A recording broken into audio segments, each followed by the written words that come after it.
बांग्लादेश में क्या हो रहा है, इसके वीडियोस फोटोज तब तक आपने देख ही लिए होंगे। शेख हसीना 15 साल से बांग्लादेश की प्रधानमंत्री रही।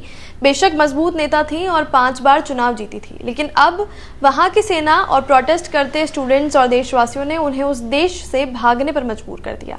अब इस मामले में 2 पक्ष हैं। एक पक्ष जिसे लगता है कि शेख हसीना की तानाशाही उनके अंत का कारण बनी है, और दूसरा पक्ष जिनका मानना है उनके देश ने उनके साथ गद्दारी करी है, अब वो अपने ही देश से भागकर भारत आ गई हैं। इस बारे में आगे बात करते हैं इस वीडियो में। नमस्कार, मेरा नाम है किंजल और आप देख रहे हैं खबर बाय के।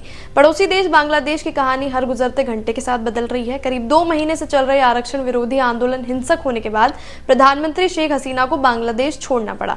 वो सेना के हेलीकॉप्टर से पहले अगरतला पहुंची और वहां से C-13OJ मिलिट्री विमान से गाजियाबाद के हिंडन मिलिट्री एयरबेस पर लैंड हुई। शेख हसीना के रिश्तेदार और बांग्लादेश के सेना प्रमुख वकार उस जमान ने कहा है कि हम अंतरिम सरकार बनाएंगे, देश को अब हम संभालेंगे। आंदोलन में जिन लोगों की हत्या की गई है उन्हें इंसाफ भी दिलाया जाएगा। बीते महीने से बांग्लादेश में जारी हिंसा पर भारत ने किसी भी तरह की आधिकारिक ऑफिशियल टिप्पणी नहीं की है। भारतीय विदेश मंत्रालय के प्रवक्ता रणधीर जायसवाल ने प्रदर्शनों को लेकर कहा था कि ये बांग्लादेश का घरेलू मामला है। वीना सीकरी कहती हैं कि भारत और बांग्लादेश पड़ोसी देश हैं। 4000 किलोमीटर से ज्यादा लंबी जमीनी सीमा है। भारत बांग्लादेश के मामले में ज्यादा नहीं उलझेगा। भारत के लिए पहली प्राथमिकता यानी कि पहली प्रायोरिटी अपनी सीमाओं की सुरक्षा है। खैर, ऑफिशियल ना सही, लेकिन सोशल मीडिया पर इसे लेकर अलग अलग तरह की बातें कही जा रही हैं, लिखी जा रही हैं। एक यूजर ने लिखा है कि बांग्लादेश की प्रधानमंत्री शेख हसीना ने सबसे पहले आंदोलन को कुचलने की कोशिश की, फिर कहा कि आंदोलनकारी देशद्रोही हैं, फिर कहा कि आंदोलन विपक्ष की साजिश है, फिर कहा कि आंदोलनकारी आतंकी हैं, और आज शेख हसीना को बांग्लादेश से भागकर भारत आना पड़ा है। एक और यूजर हैं जिन्होंने लिखा है कि ये जो शेख हसीना के बांग्लादेश से भागने पर लोकतंत्र की हत्या कह रहे हैं, ये कितने ही भोले लोग हैं। बांग्लादेश में बहुत पहले ही लोकतंत्र खत्म हो चुका था। अगर मानो कि हमारे यहाँ कांग्रेस, सपा, बसपा, आरजेडी, डीएमके और शिवसेना समेत तमाम विपक्षी दल चुनाव का बहिष्कार कर दें और उसके बाद भी यहाँ का सत्ता दल जीत जाए, तो क्या ये लोकतंत्र है? ये लोकतंत्र नहीं, तानाशाही है। बस इसी प्रकार बांग्लादेश की सभी मुख्य विपक्षी पार्टियों ने चुनाव का बहिष्कार कर दिया था।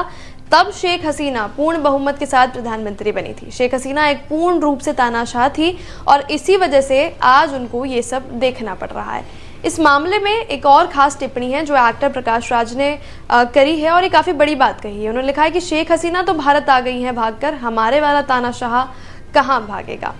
पड़ोसी देश में इस तरफ के जो हालात हैं वो रिजर्वेशन में हुई छेड़छाड़ या बदलाव का परिणाम है। हालात फिलहाल बेहद चिंताजनक हैं। फिलहाल इस तरह की खबरें हैं कि शेख हसीना भारत में सिर्फ कुछ वक्त के लिए रुकी हैं और अब उनके लंदन जाने के काफी चांसेस हैं। बड़ा सवाल ये है कि वहां की सत्ता कौन संभालेगा।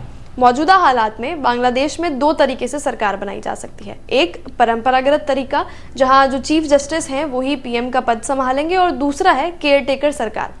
कहा जा रहा है कि शेख हसीना को देश छोड़कर भाग जाने से जनता का गुस्सा शायद कम होगा, और इस मूवमेंट को भले ही स्टूडेंट्स का आंदोलन कहा जा रहा है, लेकिन इसके बैकग्राउंड में बांग्लादेश की राजनीतिक स्थितियां जरूर है। बांग्लादेश की कट्टरपंथी जमात और विपक्षी दल इस आंदोलन को काफी हवा दे रहे हैं। ऐसे में जब तक अंतरिम सरकार नहीं बनती है और आरक्षण के मामले में कोई फैसला नहीं लिया जाता है, तब तक बांग्लादेश में सड़कों पर आंदोलन कर रहे लोग मुझे लगता है कि घर नहीं जाने वाले हैं। बांग्लादेश की स्थितियों पर फिलहाल आपका क्या कहना है, हमें कमेंट में जरूर बताइए और चैनल को सब्सक्राइब करना ना भूलें।